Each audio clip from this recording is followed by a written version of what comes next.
அனைவருக்கும் வணக்கம். 2023 நடந்த முக்கியமான நடப்பு கால நிகழ்வுகளை நம்ம பார்க்கலாம். இதை பொறுத்த வரைக்கும் ஸ்டேட் அண்ட் சென்ட்ரல் கவர்மெண்ட் அனைத்து விதமான exam plus police department, Pondicherry home card exam எல்லாத்துக்குமே காமனாக முக்கியமாக எதிர்பார்க்கக்கூடிய நடப்பு கால நிகழ்வுகள் கேள்விகள் நம்ம பார்க்கலாம்.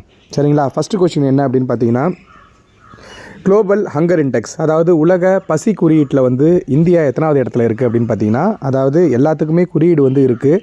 ஃபார் எக்ஸாம்பிள் கல்வியில் நம்ம எத்தனாவது இடத்துல இருக்கிறோம், சரிங்களா, சுகாதாரத்தில் நம்ம எத்தனாவது இடத்துல இருக்கிறோம் அப்படின்னு சொல்லிட்டு இருக்குது, குறியீடுகள் இருக்குது. அதே மாதிரியே பசி குறியீட்டில் பார்த்திங்கன்னா ஒட்டுமொத்த 125 நாடுகளில் இந்தியா 111வது இடத்துல இருக்குது. உலக பசி குறியீட்டில் இந்தியா எத்தனாவது இடம் அப்படின்னு பார்த்தீங்கன்னா 111 111வது இடத்துல இருக்குது.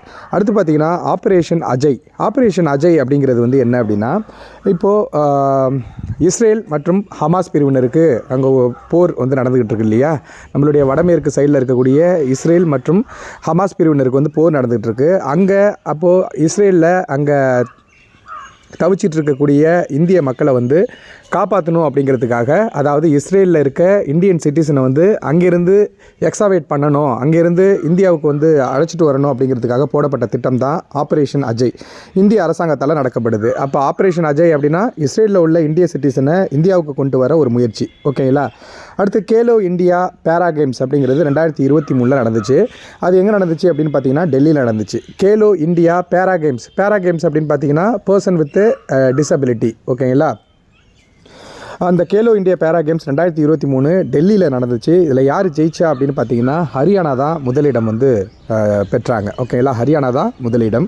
இதில் மஸ்கெட். ஓகேங்களா? மஸ்கெட் என்னவா வச்சுருந்தாங்க அப்படின்னு பார்த்தீங்கன்னா உஜ்வாலா அப்படிங்கிறது ஸ்பேரோ. ஓகேங்களா? உஜ்வாலா அப்படிங்கிறது தான் அதனுடைய மஸ்கட்டாக வச்சுருந்தாங்க. ஓகேங்களா? அடுத்து பார்த்திங்கன்னா ரிபப்ளிக் டே 2024. இப்போ வரப்போகிற குடியரசு தினத்துக்கு யார் சீஃப் கெஸ்ட்டாக வரப்போகிறாங்க அப்படின்னா இமானுவேல் மேக்ரான் வரப்போகிறாரு. போன வருடம் எகிப்து நாட்டு பிரசிடெண்ட் எல்சிசி வந்தார். இந்த வருடம் இன்னும் வரலை, 26ஆம் தேதி யார் வரப்போகிறா இந்த குடியரசு தினத்துக்குன்னா இமானுவேல் மேக்ரான் வரப்போகிறாரு. இவர் ஃப்ரான்ஸ் நாட்டுடைய அதிபர். ஓகேங்களா? இமானுவேல் மேக்ரான் ஃப்ரான்ஸோட அதிபர். அவர் தான் 2024 சீஃப் கெஸ்ட்டாக வர போகிறாரு. அடுத்து பார்த்திங்கன்னா ஜிமெக்ஸ் 23 அப்படிங்கிறது என்னும் இல்லை, ஜப்பான் இந்தியா மேரிடைம் எக்ஸசைஸ். ஓகேங்களா? ஜே ஃபார் ஜப்பான், அடுத்து I for India, M for maritime, அதாவது கடல் சார்ந்த பயிற்சி. ஓகேங்களா? இஎக்ஸ் அப்படின்னா எக்ஸசைஸ், உங்களுக்கே தெரியும். ஜிமெக்ஸ் 23 அப்படிங்கிறது ஜப்பானும் இந்தியாவும் பண்ணக்கூடிய கடல் பயிற்சி. ஓகேங்களா? சேர்ந்து பண்ணக்கூடிய கடல் பயிற்சி, அதான் ஜிமெக்ஸ் 23. இது எங்கே நடக்க போகுது அப்படின்னா விசாகப்பட்டினத்தில் நடக்க போகுது. ஓகேங்களா? ஜிமெக்ஸ் 23 நடக்க போகுதில் நடந்துச்சு. ஓகேங்களா? விசாகப்பட்டினம் ஜிமெக்ஸ் 23 அப்படிங்கிறது விசாகப்பட்டினம் ஆந்திர பிரதேசோட முக்கியமான இடம் விசாகப்பட்டினம். அங்கே ஒரு கப்பல் கட்டும் தளம் கூட இருக்குது, நீங்கள் படிச்சிருப்பீங்க. விசாகப்பட்டினத்தில் தான் ஜிமெக்ஸ் 23 நடந்துச்சு. அடுத்து இப்போ ராஜஸ்தானுடைய சிஎம்மாக தேர்வானது யார் அப்படின்னு பார்த்தீங்கன்னா பஜன்லால் சர்மா தான் ராஜஸ்தானுடைய சிஎம்மாக தேர்வாயிருக்காரு. ராஜஸ்தானோட சிஎம் யார் அப்படின்னா பஜன்லால் சர்மா அப்படிங்கிறவர். ஓகேங்களா? அடுத்து பார்த்தீங்கன்னா மேஜர் தயான்சந்த் விருது 2023 யார் வாங்கினா அப்படின்னு பார்த்தீங்கன்னா மேஜர் தயான்சந்த் விருது 2023 யார் வாங்கினா அப்படின்னு பார்த்தீங்கன்னா ராங்கி ரெட்டி சிராக் ஷெட்டி அப்படிங்கிறவங்க வாங்கினாங்க. சரிங்களா? மேஜர் தயான்சந்த் விருது 2023.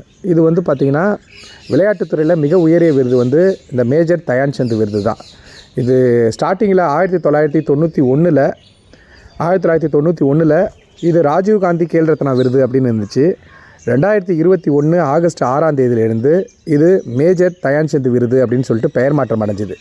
மேஜர் தயான்சந்த் ஃபஸ்ட்டு ராஜீவ்காந்தி கேல் ரத்னா விருது தான். இதை வாங்கினது விஸ்வநாதன் ஆனந்த் முதல்ல வாங்கினது. இது 2021 ஆகஸ்ட் 6ஆம் தேதி மேஜர் தயான்சந்த் விருது அப்படின்னு சொல்லிட்டு பெயர் மாற்றம் அடைஞ்சிருக்கு. இப்போது இதை 2023 வாங்கினது யார் அப்படின்னு பார்த்தீங்கன்னா ராங்கி ரெட்டி சிராக் ஷெட்டி, 2 பேரும் பேட்மிண்டன் பிளேயர். ஓகேங்களா? அடுத்து மௌலானா அபுல் கலாம் ஆசாத் ட்ராஃபி, மாக்கா அப்படின்னு சொல்லுவாங்க. மௌலானா அபுல் கலாம் ஆசாத் ட்ராஃபி இது யார் வாங்கினா அப்படின்னு பார்த்தீங்கன்னா குருநானக் யூனிவர்சிட்டி. ஓகேங்களா? குருநானக் யூனிவர்சிட்டி அம்ரிஸ்டரில் இருக்குது. இவங்க தான் மாக்கா விருதை மௌலானா அபுல் கலாம் ஆசாத் ட்ராஃபி பார்த்திங்கன்னா வாங்கினாங்க. ஓகேங்களா? ஏதாச்சும் டவுட் இருந்ததுன்னா கமெண்ட் பண்ணுங்கள். இதில் இருக்கக்கூடிய எல்லா கேள்வியுமே ரொம்ப முக்கியம். ஃபார் எக்ஸாம்பிள் ஆப்ரேஷன் அஜய், அப்புறம் உலக பசி குறியீட்டில் இந்தியா 111வது இடத்துல இருக்குது. ஆப்ரேஷன் அஜய் இஸ்ரேலில் உள்ள இந்திய குடிமக்களை இங்கே கொண்டு வர திட்டம். கேலோ இந்தியா பேரா கேம்ஸு இது ஹரியானா ஜெயிச்சுது. ரிபப்ளிக் டே இந்த வாட்டி யார் வரப்போகிறா அப்படின்னா ஃப்ரான்ஸ் நாட்டை சார்ந்த இமானுவேல் மேக்ரான் வரப்போகிறாரு. JIMEX Japan India. Thank you. Doubt இருந்தால் கமெண்ட் பண்ணுங்கள்.